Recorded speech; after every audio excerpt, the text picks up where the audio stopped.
호스는 하나밖에 없는 겁니다. 그러니까 여기서 쭉 분배를 해가지고 나눠서 내 작업 범위 제일 가까운 곳으로 분배를 해가지고 거기서 뽑아 쓰는 거예요. 지금 옆에 이제 불스에 보면은 이런 커플링 불스 있죠. 기둥 옆에 보면 양쪽에 그 뒤에도 있고요. 예, 커플링 있죠. 그래서 거기서 모든 라인이 연결이 되어 있기 때문에 제일 근거리에서 가까운 데서 뽑아 쓰시면 됩니다. 자, 에어 유닛, 오늘 에어 유닛에 대해서 설명드린 내용 중에서 혹시 궁금하시거나 어떤 원리에 대해서 궁금하신 분 있으면. 그게 컴프레셔에 달려서 있나요? 아니면 어디 딴 데? 아, 이게 기본 장착형으로 나오는 것도 있긴 있는데요. 아주 미세해요. 조그만 소형으로 되어 있어서 그 역할을 제대로 못 해줘요. 그런 장비가 있고 아예 요즘은 아예 달려 나오지 않는 것도 있고요. 그리고 엊그제 보셨던 그 디월트 컴프레셔 보셨나요? 혹시? 제 거 유튜브에서? 여기 있습니다. 제 카드 하나 걸어 놓을게요. 디월트 컴프에 보면은 요거 유닛이 달려 있더라고요. 요건 없습니다. 레귤레이터가 달려 있어요. 요거만 달려 있고 필터는 없어요. 요거 하나만 딸랑 달려 있습니다. 단지 이 바늘 대 게이지가 두 개가 있어요. 자, 콤프에 달려 있는 콤프의 전체 압력 게이지,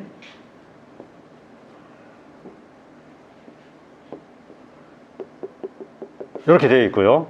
그리고 옆에 또 하나는 내가 사용하고자 하는 압력 있죠. 이것까지만 해놓은 것도 충실하게 해놨다고 봐요. 똑같은 바늘대인데 저는 여기서 이제 쓰겠다 이거죠.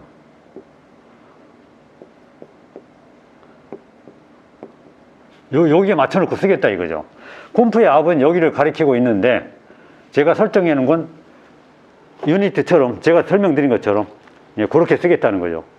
근데 이제 이 컴프레셔를 쓰는 사람들이 우리처럼 이제 목공 전용으로 타카만 전용으로 쓰는 그런 업종이 있고요. 그렇지 않으면 이제 뭐 병원이라든가 또는 예를 들면 이제 카센터 같은데, 카센터 같은 데는 압력이 따로 없죠. 그냥 있는 탱크의 압력 그대로 빨리 받아가지고, 왜냐면 거기에 보면은 수치가 있지 않습니까? 일정 압만 들어가면 딱 이제 멋게 돼 있잖아요. 요즘 카센터도 잘 돼 있더라고요. 많이 경험해 보셨죠? 버튼 누르고 압을 딱 넣으면은 삐 하면서 적정 압 찼으니까 지가 자동으로 밸브가 딱 잠겨버려요. 그러니까 물이 여기 오버해서 들어가지도 않고. 그런 데는 사실 이게 필요 없어요. 타이어 공기압 주입하는 데는. 그런 데는 탱크 받아가지고 그대로 공급받아가지고 타이어에 주입을 합니다. 근데 우리처럼 이렇게 타카라든가 이런 공구들은 예민하지 않습니까? 예민하죠. 그렇기 때문에 그래서 맞춰주는데, 지금 이제 질문해 주신 것처럼 컴프레셔에 아예 다 달려 나오면 좋겠는데 뭔가 어딘가 모르게 장비가 많이 부착이 되고 그렇게 되면은 현장에 움직이다 보면 파손 우려도 있죠. 파손 우려도 있고 무게감도 생기고 또 한 가지는 이 제조사에서는 원가 문제가 또 있어요. 그러니까 거의 안 달려 나옵니다. 그런 게 없어요. 최근에 나온 컴프레셔를 제가 하나 일부러 요즘 상태는 어떨까 하고 알루미늄 컴프레셔를 탱크로 만들어진 컴프레셔 5마력짜리 하나 일부러 제가 한번 구입해 봤어요. 가격대도 궁금하고 성능도 궁금하고 또 펌핑 해주는 그 압력, 분당 몇 리터를 여기서 펌핑을 해줄 거냐. 그런 게 있죠. 왜 자동차에도 엔진의 그 출력이 몇 마력수, 뭐 뉴턴, 퍼, 파스칼 뭐 이런 뉴턴 단위로 해서 그런 에너지가 나오는데 그런 에너지, 운동 에너지를 공급을 해서 차가 굴러가고 하는 거 아니겠어요?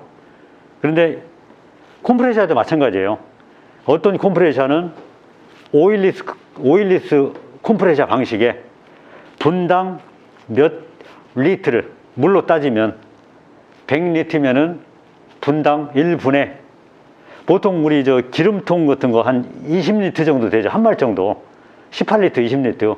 페인트통 큰 거, 사각통도 거의 20리터 정도 되는 거 대략적으로 그 용량을 알고 계시죠. 그런 거 1분에 5마리를 펌핑을 해준다는 거예요. 탱크 자체는 한 마리 채 안 돼요. 한 마리 정도 되겠네요. 20리터 정도 되니까 보통 18리터를 한 마리라고 하지 않습니까? 근데 탱크를 거기에 담아주는데 한 20초면은 그대로 담아주겠다는 얘기죠. 엄청난 양이죠. 예, 탱크 제로 상태로 압이 하나도 없어요.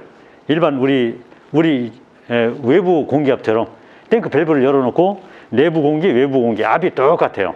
딱 밸브 잠가놓고 공기를 잠근다. 잠가놓고 펌프를 스위치 놓고 가동을 했을 때 20초면은 벌써 딱 가서 멈춰 있다 이거죠. 그러니까 작업을 하면서 우리 현장에서 계속 소모를 시킬 거 아닙니까? 소모를 시키다 보면은 계속 소모되는 대로 난 채워주겠다. 당신네들 열심히 일만 하시오. 내가 떨어지지 않게 계속 밀어줄 테니까. 그래서 우리가 작업을 많이 할 때 되면은 컴프레셔가 어떤 때는 계속 돌고 있다가 어느 정도 타카 소리가 좀 줄고 그러면 그때 컴프레셔도 같이 쉬어요. 계속 쓸 때는 빠져나가는 게 있으니까 계속 펌핑을 해줘야 될 거 아닙니까? 그러다가 어느 정도 압이 차버리면 칙 서버려요. 그게 이제 컴프레셔가 가지고 있는 자동으로 이제 스위치 역할을 그렇게 해주는 거고요. 자, 어찌됐든 이제 일반 웬만한 소형 컴프레셔는 이런 기능이 없다라는 거. 그러니까 저는 이제 현장 가면은 여기에 끈이 멜 수 있는 고리를 달아가지고 현장에 비치를 해 놓습니다. 그리고 여기에다가 3구짜리 카프링을 달아가지고 카프링을 달아서 이렇게 해서 이렇게 달아가지고 호스를 연결해서 김목수도 쓰고 유목수도 쓰고 박목수도 쓰고 이렇게 나눠 쓰는 거예요. 이렇게 써줍니다. 자, 되게 중요한 역할이죠. 컴프레셔 사용할 때는 꼭 에어 유닛을 사용해서 쓰자. 자, 이렇게 해서 이제 영상은 정리하겠습니다.